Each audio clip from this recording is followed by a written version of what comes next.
puguh ge ngaran-ngaran manusia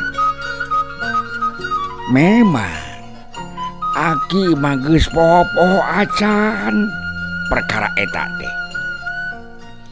Tapi apanan keur Ki Jatun mah beda deui jalu.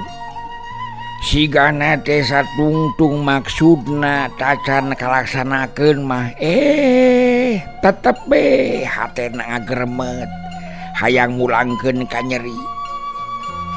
Nyaeta pikeun nebus nyawana Nyi Sarti nyaeta beubeureuhna Ki Jatun nu teu kungsi kalaksanakeun lantaran kaburu kapegat ku pati, kaburu kapegat ku ajal. Ajalna Nyi Sarti teh anu ngarantarankeunna nya aki pisan nu jadi gara-gara anu ngarantarankeunna teh kitu tak kasep. Reg Aki Mursid eureun nyarita ngabaseuhan ti corona anu geus mimiti seuseut. Sedengkeun karna teu barang tanya naon-naon ngan temong riuk beungeut na bangun anu geus teu sabar hayang buru-buru nyaho kumaha jucungna eta caritaan akina teh. Atuh nini ama ti barang pru ngadadongeng oge jongjon be ngabulaeh nyepah nini amah mah. Teu bangun heran puguh manehna mah geus nyahoeun kumaha ka sang tukangna kumaha lalakonna Aki Mursid waktu keur ngorakna baheula. Kieu kasep. Kawasna bae memang geus tutulisanna ti Gusti Nu Maha Suci yen aki teh kudu ngalakonan hiji kasalahan anu teu wudu nimbulkeun kaduhung saumur-umur. Nah kumaha kitu Ki lalakon aki baheula teh? Kieu ieu kasep. Waktu aki keur meujeuh dambel kesentreng aki teh bet kapincu ku hiji awewe anu ngaranna teh Nyi Sarti. Ari Nyi Sarti teh kasebut bentangna tukang metik di kontrak Cikupa mah. Harita mah nya kitu atuh. Nyi Sarti teh pangmencerangna we pokona mah hese neangan bebandinganana. Aki teh sama sakali teu apal teu nyaho yen Nyi Sarti teh kabogohna Ki Jatun. Ongkoh-ongkoh be aki teh mika hayang sakitu teu dilayanan oge ku manehanana heuh ku Nyi Sarti. Keukeuh we aki teh. Lamun can beunang teh baheula mah diudag-udag da awewe teh. Kitu tak kalakuan aki baheula. Ngaran-ngaran masih keneh ngora we atuh boga hate nu dipangaruhan ku rasa sombong sarta boga rasa direta kabur baheula mah. Anu antukna diri aki teh hese naker dibawana kana jalan bebeneran. Murugul aki teh kasep ngaberung di wawa nafsu. Eta mah sakitu Nyi Sarti teh sedikna nampik sapajodogan. Keukeuh we ku aki teh digoda, dirobeda, dihileudan. Da eta tuh si hate tah nu kebaku nafsu nu ngaberung. Keukeuh we masket bogoh istuning katotoloyoh bogohna teh teu nalipak maneh cek aki oge. Eta bogohna aki ka Nyi Sarti teu bisa pisan dibang balerekeun jalu. Oh kitu nya Ki nya. Lajeng kumaha Ki? Kieu ya jalu. Sakali bangsa aki teh waktu balik ti Cikupa dumadakan. Di tengah perjalanan ari gok teh tepung jeung Nyi Sarti pisan deui. Puguh we atuh. Asa nenggara cadas manggih emas, asa mogok manggih gorowong, pikeun aki mah teu beda tinimu manggih. Eta mah teu anda parah deui manehna ku aki digoda, dirayu meureun ayeuna teh mah. Mimitina mah dirayuna teh dilemesan, sugan we atuh hatena dilir ka aki daek ngalayanan. da aki teh bogoh pisan ka Nyi Sarti teh. Tapi barang manehna keukeuh nampik sapajodogan sarta make jeung ngaluarkeun caritaan-caritaan anu peureus rungseb kana hate aki, nu peureus rungseb karasana kana hate aki teh lain deui ngarasa ngenes, ngamek, amarah sarta perih kacida kana hate aki. Lajeng kumaha saterasna ki? Kasep da meureun aki teh manusia anu lemah, nu leumpeuh yuni lantaran harita teh teu dirayanan ngarasa teh kausap setan aki teh teu talangke kerebek bae manehna teh ku aki ditewak, maksud mah rek dipaksa pirusa diperkosa. Bongan atuh da geus wani-wani nganyerikeun, tapi manehna leuwih kesit ngaplecet balik deui. Lajeng kumaha ki saterasna? Rupana bae manehna teh bakat tingku kasieun,an da harita teh ku aki terus manehna diberik diudag-udag Kasep. Nah atuh ari gorobas teh manehna ragrag kana gawir pugulutukan teu beda tina di batu Kasep. Harita mangan ukur kapaehan Nyi Sarti teh, tapi barang geus dianterkeun ka imahna disusul tina jurang ku aki teh dipangku ku sorangan ukur kapaehan. Lajeng kumaha ki? Rupana bae bakat tingku paluas atawana memang geus kitu kuduna tulisan di ajalna Kasep. Nyi Sarti teh terus gering ripuhna keranan menang beureun saminggu mah. Atuh kadalapan poena Nyi Sarti nepi ka titis tulisna Kasep dipunut Gunung Rahayu di sana Gunung Kawasa maot Kasep.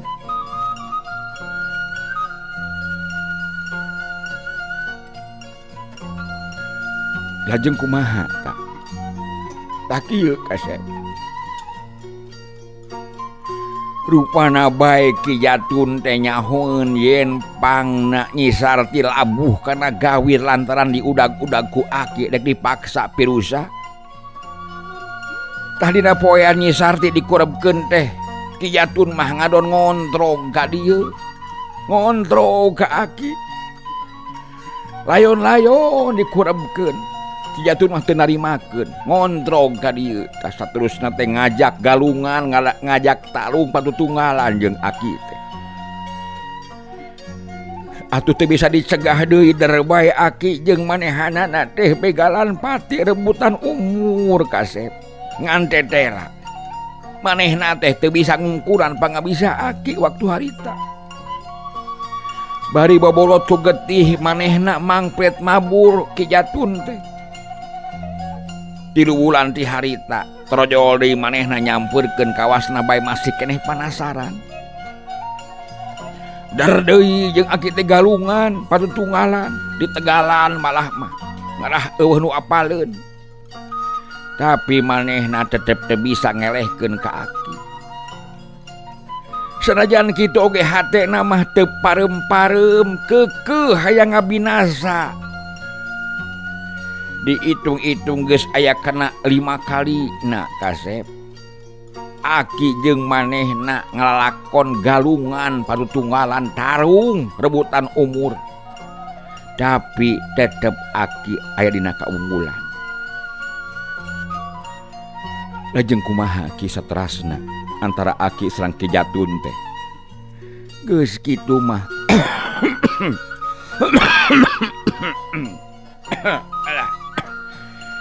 Geus kitu mah aki teh make boga rasa karunya ka manehanana teh Kasep. Nya dina hiji poe mah ku aki teh manehna diajak badami. Pokona mah aki teh menta dihampura Ki Jatun cekeng teh tina sagala kasalahan jeung kakaliruan salila ieu. Rumasa aki teh geus nyieun dosa ka papada kaula. Bajeng kumaha eta Ki Jatun teh sikepna. Tapi kieu kasep rupana tekad Ki Jatun teh geus teu bisa dirobah deui. Tetep manehna hayang ngabinasa pikeun nebus nyawana Nyi Sarati nu geus sah ti dunya. Tah kitu Jalu. Kitu marga lantaranana teh rupana bae sageus aya puluhan taun manehna kakara inget deui kana pamaksudanana. Kawasna sakali ieu mah manehna teh henteu nyorangan. Bukti make aya muridna nu ngahaja megat kanana. Sok padahal ari hate Aki mah Jalu. Ayeuna teh geus boro-boro make hayang dilibutan. Sasat malikan dilalakon baheula anu pinuh ku dosa. Nu aya mangan rasa kaduhung nu daya petotna kasep. Aki rumasa boga dosa ka pangeran. Anu Aki mah kasidang ngarasa bingung kumaha nya nowatanana kasep.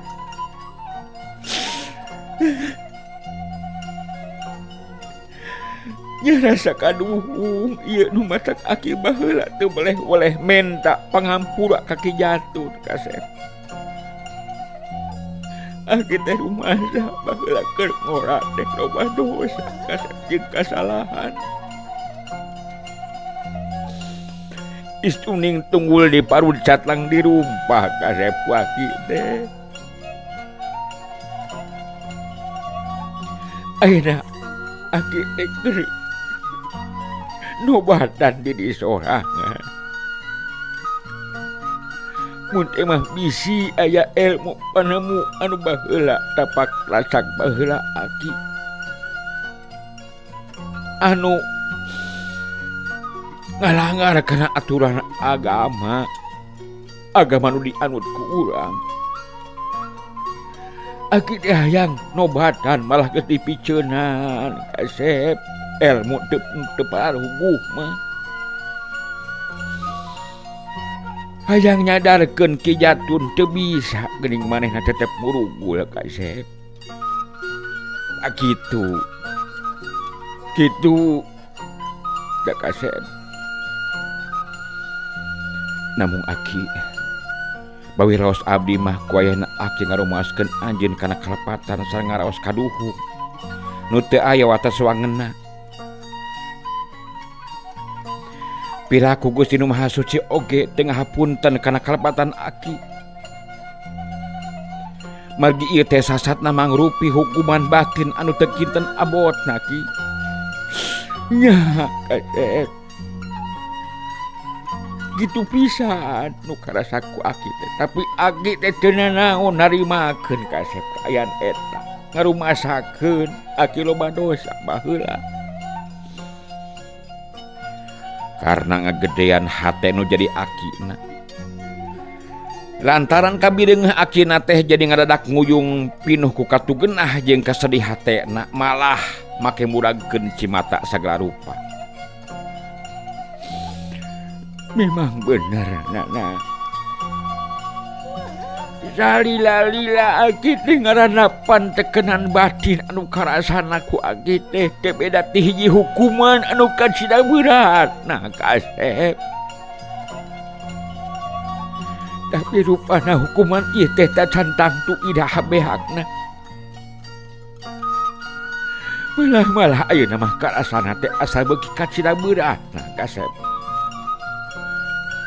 Lantaran Ki Jatun rupana tak candaikeun kene ngahampura ka Aki. Sumuhun padahal mah teu aya untungna teras-terasan ngagugulu nafsu ngumarah-marah teh. Ku Aki geuning karaos sakitu abotna Ki. Eta kitu pamadegan Ki Jatun teh hutang nyawa teh kedah dibayar ku nyawa deui Ki. Memang geus jadi sifatna manusia Nana. manusia nu teu bisa ngadalian nafsu namanya moal teu kitu pamadeganana. Akhirna badan anu katempuhan lantaran kasasarnya lampah. Anu matak dina sagala hal oge urang teh kudu kacida ati-atina. Ulah tinggalin dina ijiran jeung itungan anak. Hidup komo masih keneh ngora umur, ngora pengalaman. Omat kasep salilana kudu ati-ati pisan sajeroning rumingkang di alam pawenangan dina ngajalankeun dharma bakti salaku kewajiban manusia hirup kasep kade kudu ati-ati. Dharma bakti aki nukum hatea maksud dharma bakti teki karena memang tacan ngarti bener-bener dharma bakti jalu salaku manusia hirup mah teu bisa lepas tina kawajiban hirupna. Sakali deui salaku manusia hirup teu bisa lepas tina kawajiban hirupna. Hirup gumelar ka alam dunya teh lantaran aya anu ngajadikeun urang teh nyaeta Gusti Allah Zat nu Maha Kawasa. Urang salaku makhlukna nu diciptakeun ku kuasa sareng kudrotna mantena Gusti Allah Subhanahu wa taala sawajibna kudu babakti ka mantena kasep. Nyaeta ngajalankeun parentahanana sarata urang kudu nyegah kana sariskara laranganana. Tak itu pokona urang teh kudu taat kana agama nu jari ageman sarta padoman salilana urang umara di alam dunya ieu kasep. Sakumaha dawuhan pangeran dina Quran nyebutkeun kudu aya maraneh teh jadi jalma anu tukang ngajak-ngajak sarta marentahkeun kana kahadean jeung kudu nyegah maraneh dina sagala kagorengan. Jalma-jalma nu kitu teh nyaeta jalma-jalma nu teu kira-kira bagyana. Eta dawuhan dina Al-Qur'an.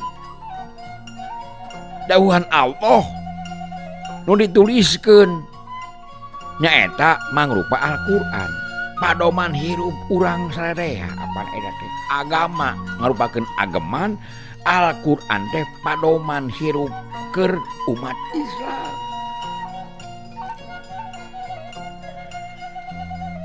Lajeng kumaha saterasna ki abdi peryogi kuluang sareng pangalaman sapertos kieu boh agamana boh dari gamana ki urang teruskeun jalu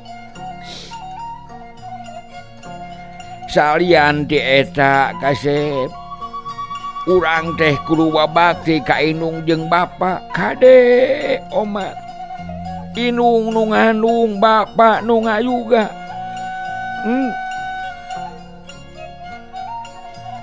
Ulah urang munjung ka gunung, ulah muja ka sagara, tapi munjung mah kudu ka indung, muja kudu ka bapa. Penta doa restuna. Lamun indung bapa aya kene, lamun geus teu aya tos hati dunya, sok tepungan pajaratanana. Ulah paribasa ieu mah hayang nepungan indung jeung bapa teh pira sataun sakali lolobana mah hese. Paribasa kagok. Paribasa sibuk ku pagawean, paribasa teu boga duit keur hubungan ka indung jeung bapa kasep.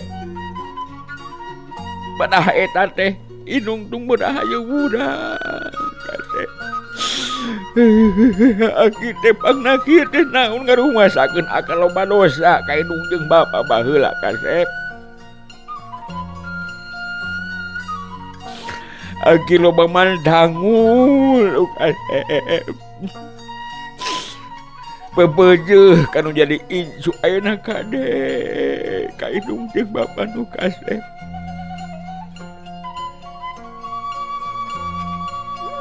Kade loba kajadian geuningan nepi ka jelema pedah geus berat beunghar hasil doa indung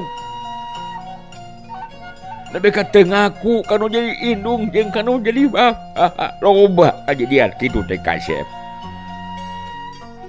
Takit pedah indungna di kampung di lembur padusunan manehna jadi jelema berat beunghar jadi pajabat malah mah teu ngaku ka indung lingsem dipiluan ku indung mung ngabagjakeun indung.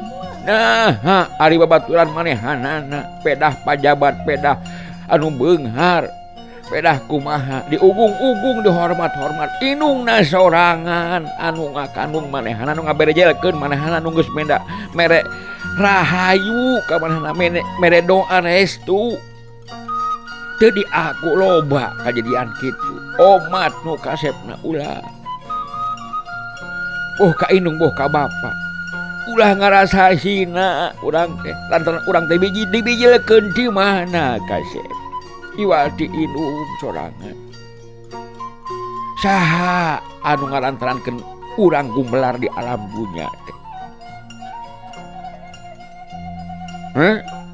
Iwal di indung jeung bapa. Lantaran indung bapa desa satno jadi marga lantaran pangna urang bisa gumelar ke alam dunya teh teu kurang Gusti Allah tos merentahkeun nu natrat dina dawuhanana. Hei ulah nyaremah marane salian ti ka Gusti Allah jeung kudu hade-hade marane kanu jadi indung jeung bapa.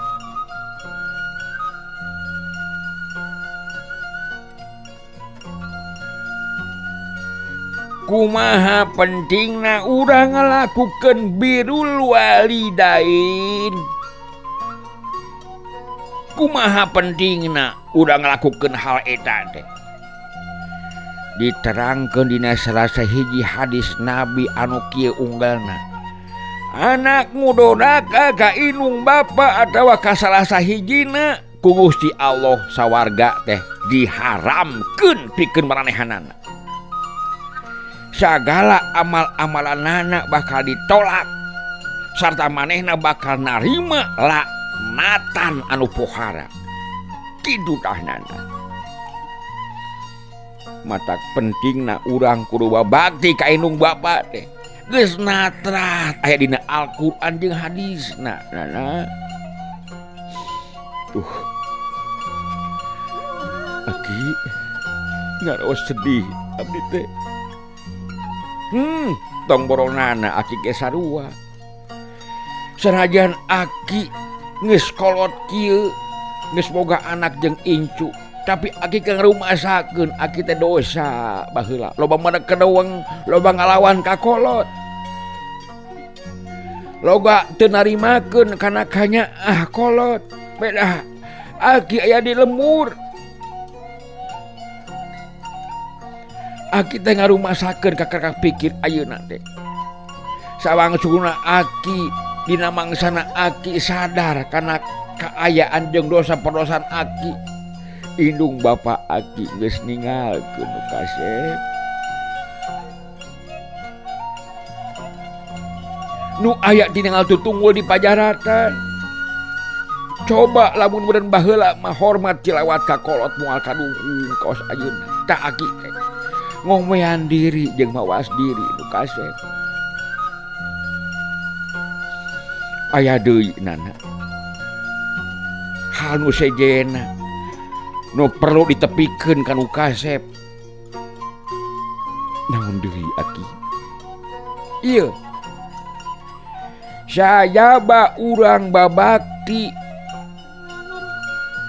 ku ngajalankeun parentah agama nu diagem ku urang oge saterusna urang babakti ka indung jeung bapa oge urang ulah poho kudu babakti ka bangsa jeung ka nagara.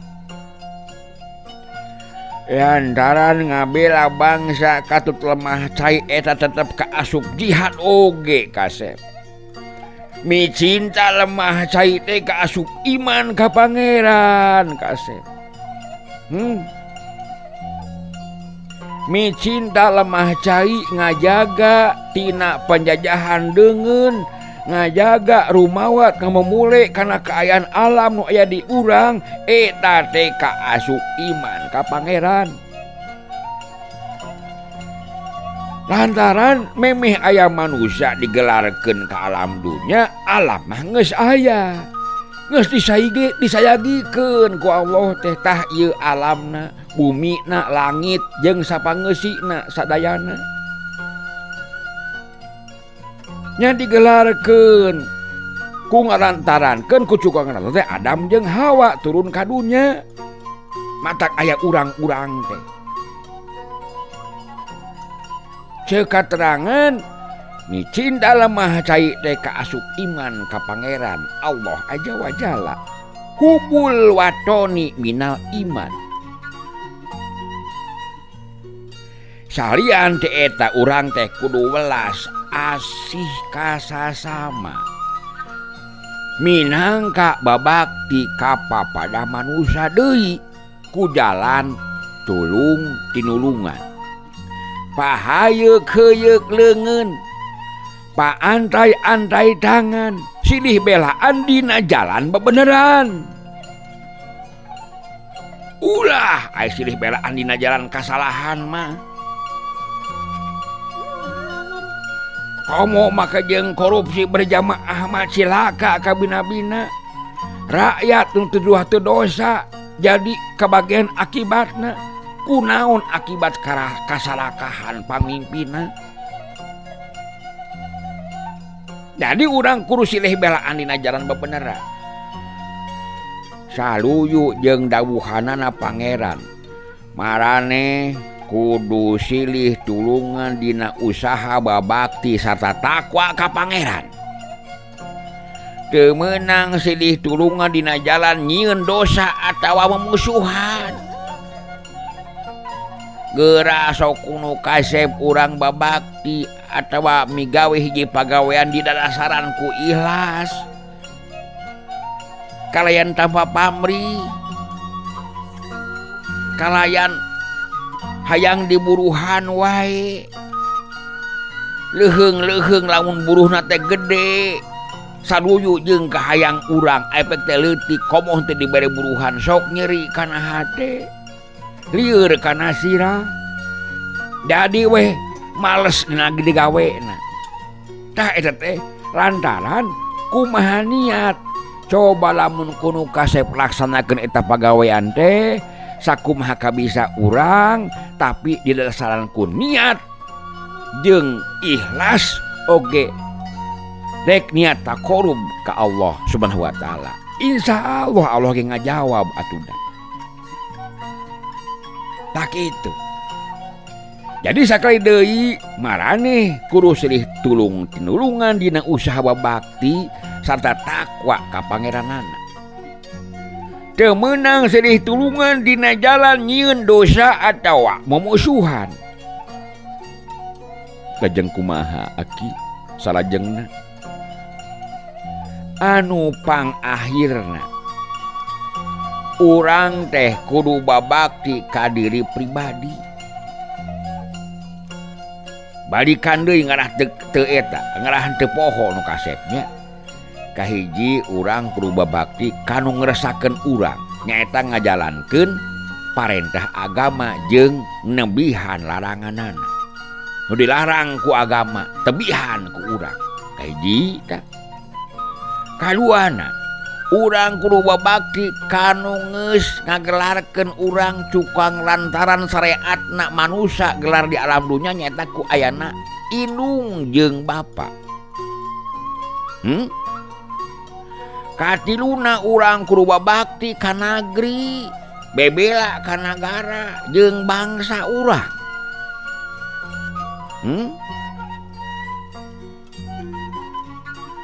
Tah nu pangakhirna urang teh kudu bakti ka diri pribadi.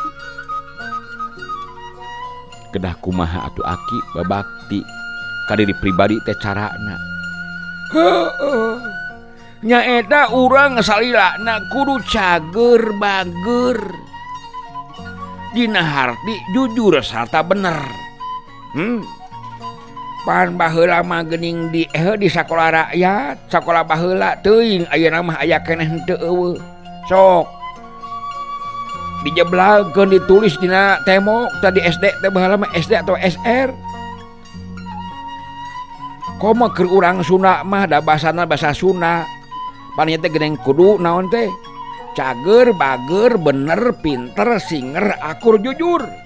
Gerau itu cager, bager, bener, pinter, singer, akur, jujur. 7 tah. 7 filsafat eta teh. 7 filsafat anu kudang dilaksanakeun dina sareing dumadi sarengkak sapripolah urang teh. Ngajalankeun eta sok karasa kudu kasep lo ngajalankeun eta. Uih deui nyaeta urang salilana kudu cager bager dina harti jujur sarta bener. Lantaran geus bisa dipastikeun yen sagala kaancuran sarta karuksakan hirup kumuhna manusia teh eta diakibatkeun ku geus leungitna kajujuran. Upamana bae baruntak na rumah tangga atawa pecah na hiji beungkeutan kakuatan eta teh akibatna teu jujur. Kurantaran kitu omat omat ujang kasep sing bisa mawa diri ucap teh sing sarua jeung tekadna. Ulah beda ucap, beda hate, beda deui tina kanana. Kade eta teh. Sing bisa mawas diri jeung mawa diri. Jeung kumaha Aki? Tah nana. Lamun ujang geus bisa ngajalankeun ieu kabeh anu bieu di nu bieu ditataan ku Aki anu oge bisa disebut Pancadharma. Pancadharma insya Allah hidup rumingkang di alam dunia teh pasti bakal salamet kasep. Salamet dunia, salamet akhirat malahan. Aki mursid nutupkeun papatahna bari panon mah teu lesot neuteup deudeuh kanu jadi incu nyaeta karna. Duh, katampi Aki. Sadayana piwejang ku abdi moal disimpen di hanap-hanap. Tapi disuhun dina mun-munan abdi Aki.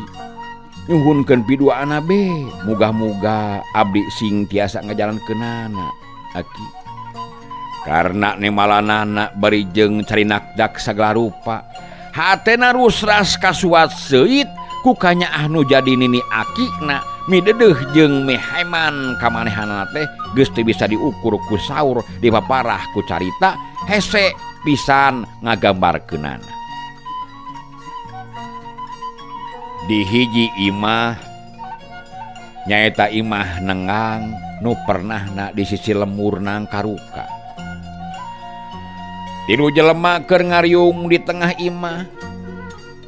Nu saurang paromana baketut haseum taya pisan siruaneun daun.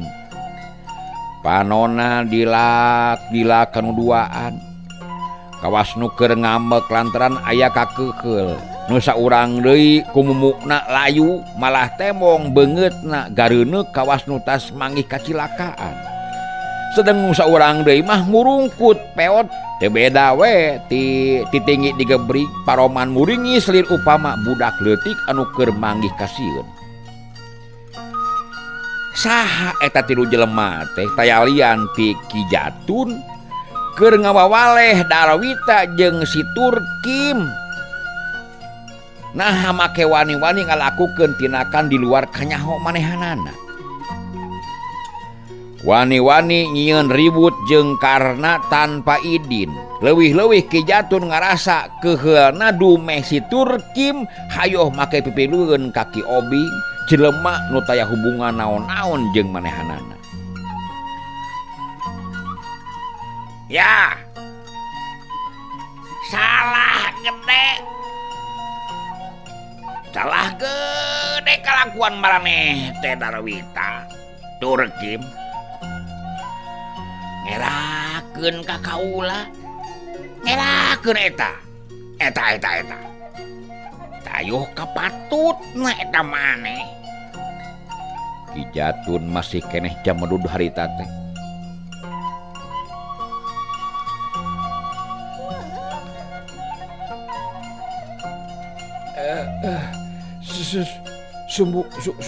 Sumuhun rumaos pisan lepat ngabdi sun.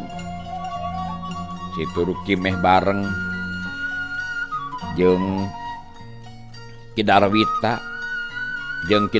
duanana nemalan meh bareng bari hate mah kacidang ngarasa paurna sok sieun Ki Jatun ngamekna kadutuluyan. Ya. Memang Ki Mursid musuh kaula. Musuh pribadi kaula. Ya, dengekeun ku aranceun.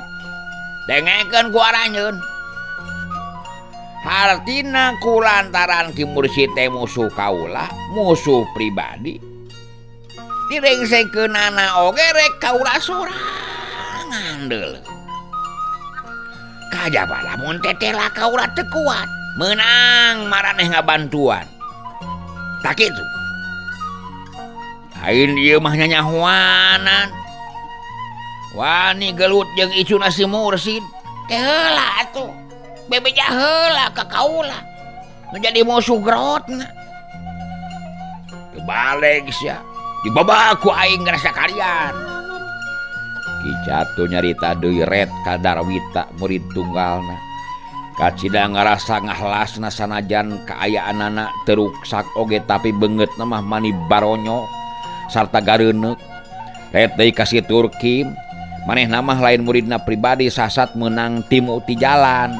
Jalma anar-anar anu teu puguh padumukanana. Lahaloho kanang karuka nya ku manehna diampihan lumayan pikeun pibatureun. Kitu sikap Ki Jatun ka si Turkim teh. Ting urang mana aing ngaran mah jiga urang wetan sigan si Turkim teh.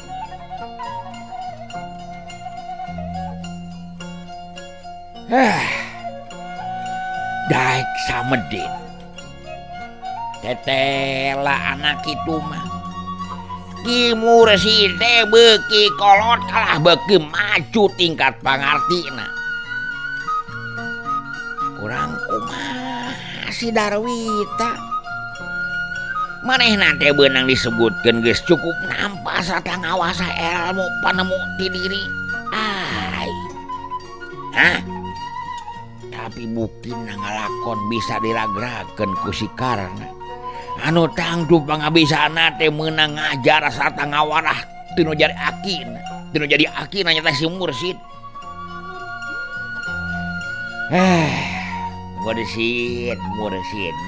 Mursid. Sanajan bener Andika teh pinter ilmu luhur panamu. Bari basa tapi ngukir langit. Kawasa ngareka mega.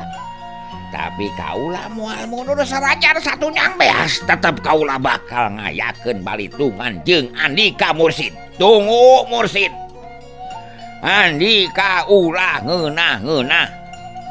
Ki Jatun pasti bakal nepungan urang-urang adu patutunggalan deui rebutan pati begalan pati rebutan umur Mursid jeung aing ayeuna mah ye agok asong aing paeh na kolot geus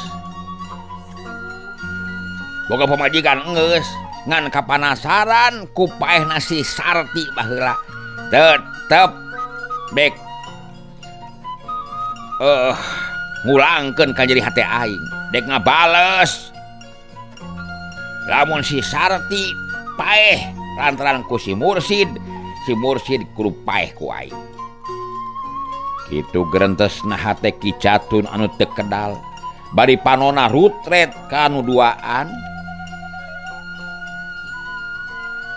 Namun Pak Guru si Karna ayeuna tos jantan musuh abdi Pak Guru moal jongjon hate tetep ngaraos panasaran upami abdi teu acan tiasa malas kanjeri ka manehanana.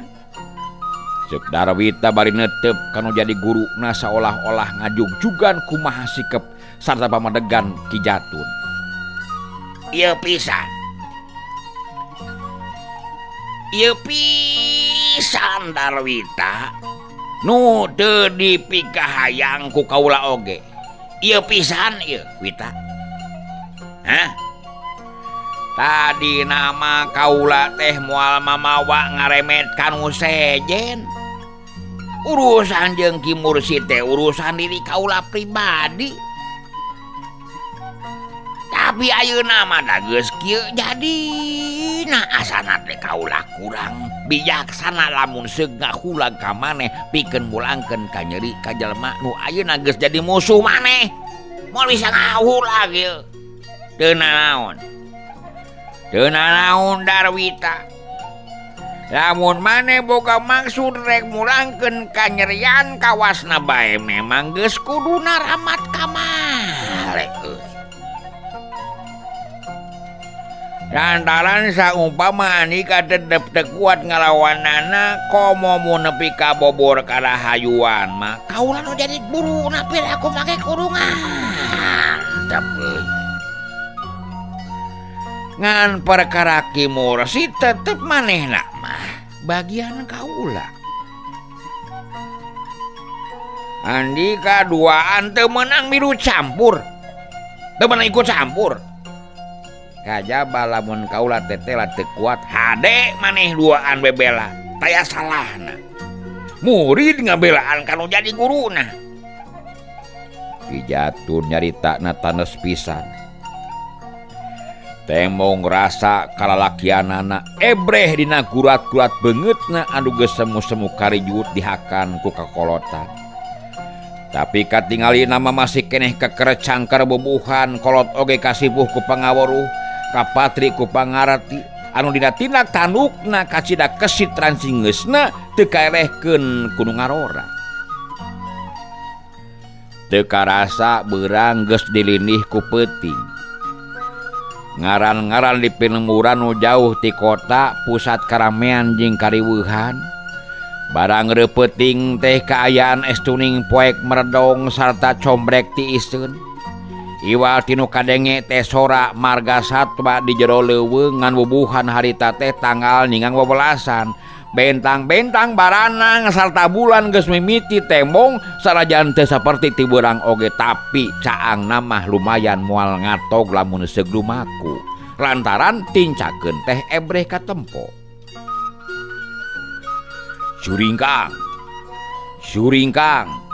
aya nu kaluar ti lembura Cihike kolebak lumampahna siga anu teu napak bakating ku gancang-gancangna. Saterusna eta jirim teh ngaplesat teu beda tinu marengan angin peuting nu ngahiliwir.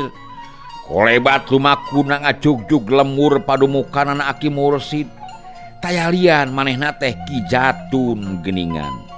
Nu dina peuting ieu aya maksudna anu mandiri nyaeta rek nempungan Ki Mursid pikeun ngayakeun balitungan. Tapak lacak patelakna manehna baheula. Anjog kahareupeun imah Ki Mursid manehna ngaraneg ngajeng jenangtung bari neuteup imah nu kaayaanana geus cakueum poek taya sinar-sinar caangna damar tananing pangeusina geus sarare tibra. Keteuyeub Ki Jatun leumpang lalaunan ngadeuketan kolodog.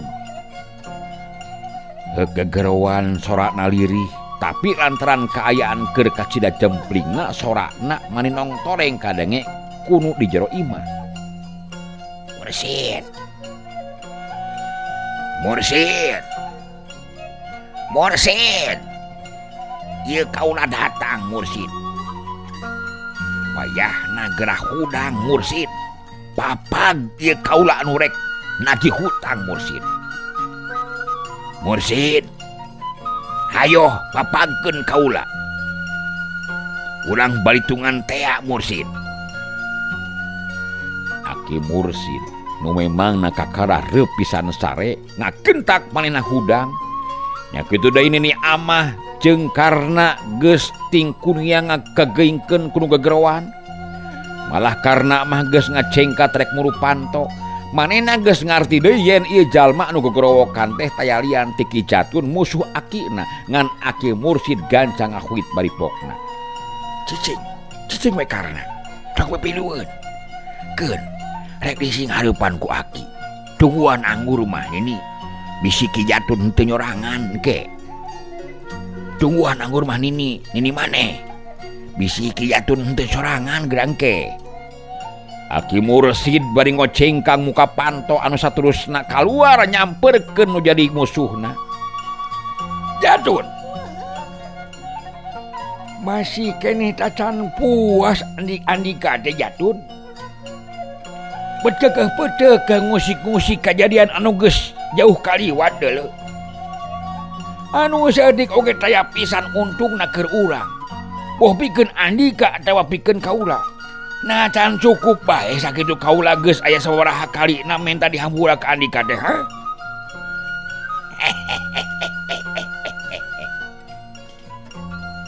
Mursid. Satungtung salah saurang tacan ngajolor mah atawa diri Andika tacan salah bongkokan tabak deku dihareupeun kaula. Urusan diri Andika jeung kaula teh tacan bisa direngsekeun. Perlu diingetkeun Mursid. Satungtung maksud kaula tacan bisa dilaksanakeun mah ulah diharapkeun yen ieu urusan teh geus beres. Hah? Jatun teteh lah Andika teh masih kena ditapuk ku nafsu mangsa keur ngora geuning Jatun. Padahal umur Andika teh teu beda ti umur kaula, pada geus tunggang gunung geus kolot. Yeuh Jatun. Teu nanaon Jatun. Kumaha dinya ari bener mah Andika dacan ngarasa puas sanajan kaula mah saeutik oge geus taya nafsu. Pikeun nuluykeun mangsa ngora nu diisi kibung dina dosa. Sarta diributan usah eutik oge taya paedahna.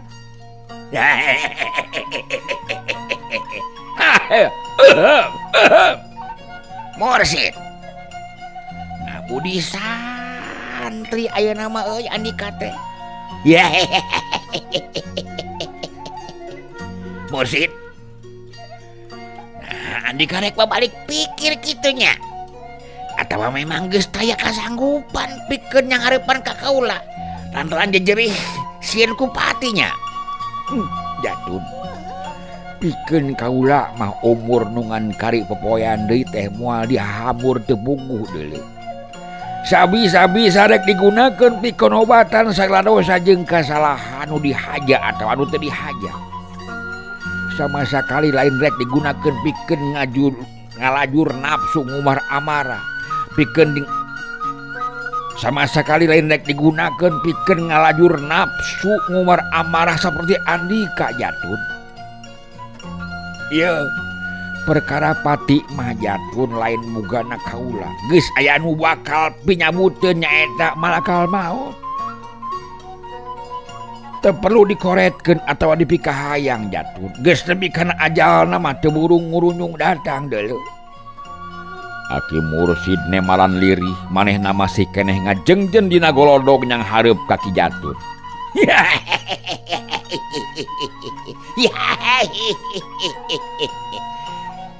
Pinter nganasehatan ayeuna mah Mursid. Tapi leuwir teuing atuh euy. Geus taya gunana ku kaula mah moal didenge Mursid. Ayeuna mah cindak we Mursid sanggup teu nyang hareupan diri kula pikeun ngayakeun balitungan deuleu. Lamun teu sanggup Andika kudu nyembah ka diri kaula acong-acongan 7 kali kakak. Tara ieu perkelaku kaula dianggap beres Mursid. Ih, jatuh. Ari kudu nyembah teu puguh mah sata lain kanu hakna kudu disembah sanggeuk teh teuing kaula teh. Hanasna andika keukeuh peudeukeuf mika butuh nyawa kaula baeu teh teuing ari bisa mah. Heuh, kapaksa kaula bakal ngalayanan Jatun. Di mana kahayang deh Jatun?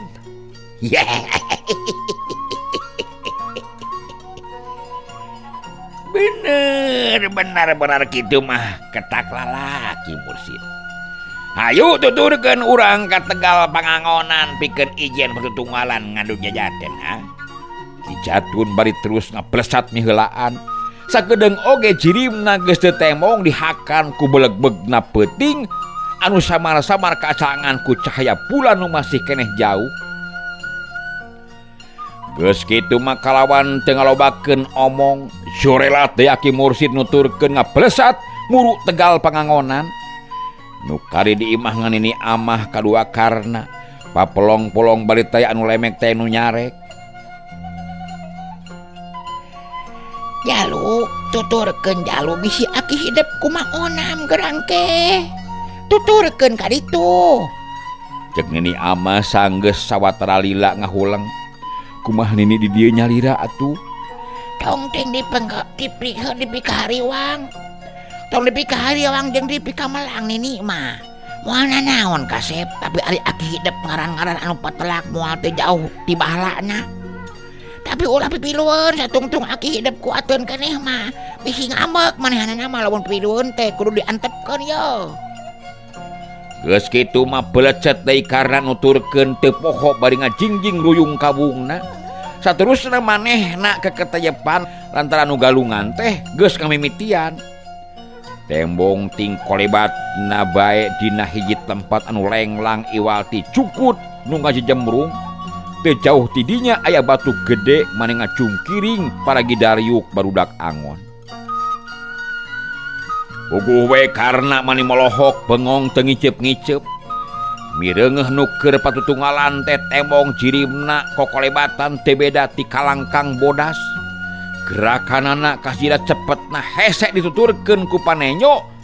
Ngakulung kawas nu muntel. Kekebul mani mulak maklum taneuh garing atuh. Bubuk-bubuk nu masih ngakuruntul ting peletok racleng kana batu.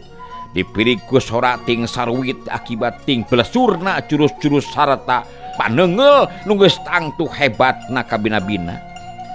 Mideungeuh hiji kajadian anu memang kakarapisan kadeuleu anu memang kacida hebatna karna maning ngadadak badana asa ngariwut meotan geus tinangtu ku manehna mah moal bisa dilakukeun.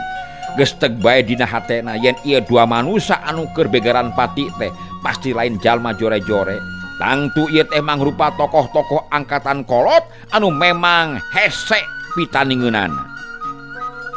Rasakeun sia. Awas Jatun. Ya. Ya. Eta teu beunang sia Jatun. Ya, sok lawaran tamparan di pangawasa kaula.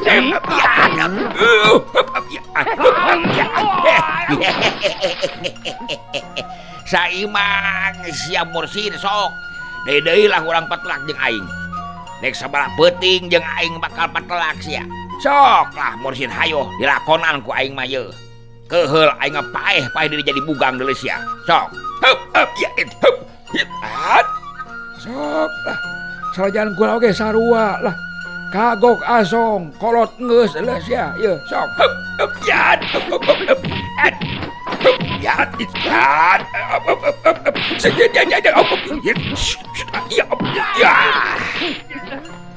Bekilila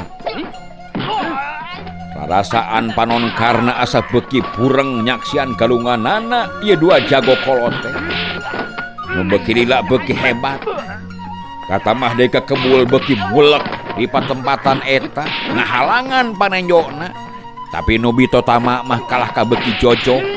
Batu-batu beki rasreng kasepakan atuh tatangkalan anu leutik mah pating dorok-dok pareungas kadupakan. Lila-lila nu galungan teh siga nurek ngeusan. Temong gerakanana henteu sacepet tadi, tapi barangku karena ditelek-telek si horeng duanana oge ayeuna geus pada-pada ngarobah tata carana bito tama. Sanajan bener katempona siga anu ayem, tapi jurus-jurus namah tetep bae mangrupa hiji bahaya pikeun masing-masing nu jadi lawan. Kajabana pinuh ku gerak-gerak tipu teh oge kaampuhanana geus teu perlu disangsikeun deui, tetep mangrupa ancaman-ancaman nu matak mateni. Samberan anginna ngoyagkeun dahan-dahan saliara anu magegedeg di sakulilingna tempat nu dipake galungan kumaranhanana. Deui sia tagenan sia sok lah. Jatun. Sok kagok ya.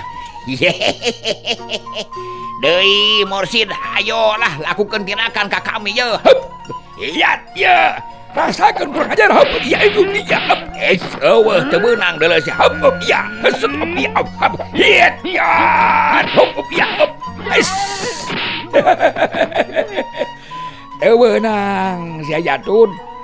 Ulah waka jumawa sia jeung kami mah rasakeun ye. Iya. Sabot kaayaan keur kitu. Kalawan kajirat cepetna badan Ki Jatun ujug-ujug melesat ka luhur bari dibarengan ku cakakakna. Nu kadengena ku karna mah teu wudu matak nimbulkeun ting sariak bulu punuk ngawidwid asagan lelan. Tembus kana hatena ting sariak ting saleblak pangaruh oyakna ja jantung anu ngageter lantaran sora nyakakak Ki Jatun teh teu beda ti sora hantu. Mun geus mah manehna ngadenge sora hantu. Moal teu kitu kadengena. Curela jeung. Ki Jatun teh nangtung luhureun batu sedengkeun Aki Mursid ngajegah hareupeunana. Jelas ayeuna mah duanana temong lantaran kekebul teh geus teu pati mulek teuing. Rasakeun Mursid. Heup.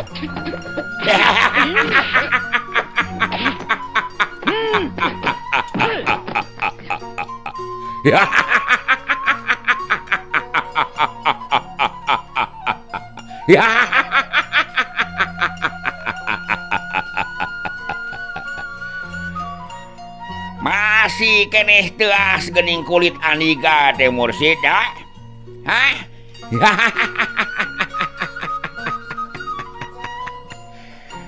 Memang sapantesna Andika wani nyaluyuan kana parangtang kaula. Kabeneran Mursid. Hutang-hutang Andika nu geus sakitu heubeuna tah kawasna ayeuna mah kudu dibayar Mursid. Hah?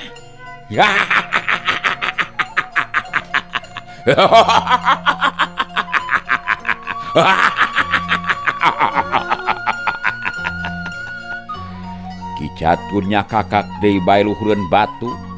Jelas ucap-ucapanana pinuh budaya panantang sarta panghina kanu jadi lawana. Jatun.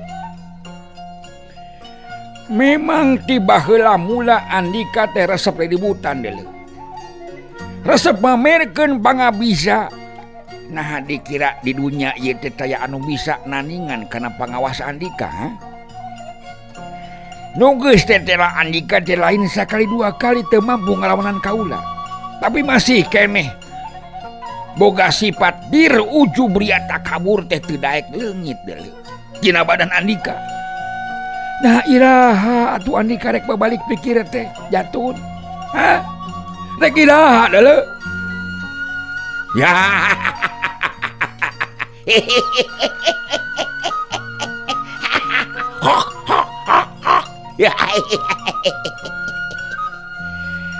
Lain waktuna khutbah ayeuna mah Mursid. Tapi waktuna ngadu nyawa. Ki Jatun nyaritana teh bari nyamber ka handap dina gerakan manuk dadali leungeun katuhuna nyolocos ka hareup maksudna rek notog dada lawan. Rasakeun sia Mursid. Hap. Hiat. Hap. Hiat. Hiat.